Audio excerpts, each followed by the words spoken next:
আসসালামু আলাইকুম। প্রিয় সুরী, ইদানিং বাংলাদেশে কিডনি রোগের সংখ্যা অর্থাৎ সিকেডি রোগীর সংখ্যা দিন দিন বেড়ে চলছে।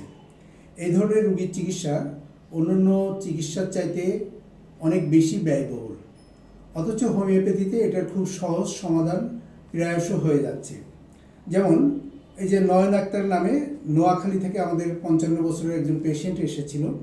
ওনার সিকেডি স্টেজ অর্থাৎ ক্রনিক কিডনি ডিজিজ স্টেজ ছিল 4, ওনার জিএফআর ছিল মাত্র 18, ওনার ক্রিটিনাইন ছিল 2.85, মাইক্রো অ্যালবুমিন যাচ্ছিল 3504 এবং এসিআর ছিল 4325। আমাদের কাছে মাত্র 2 মাসের চিকিৎসা নেওয়ার পরে ওনার বর্তমান সিরাম ক্রিটিনাইন 2.4, মাইক্রো অ্যালবুমিন 3504 থেকে মাত্র 37-এ চলে এসেছে এবং এসিআর 4325 থেকে 126-এ চলে এসেছে।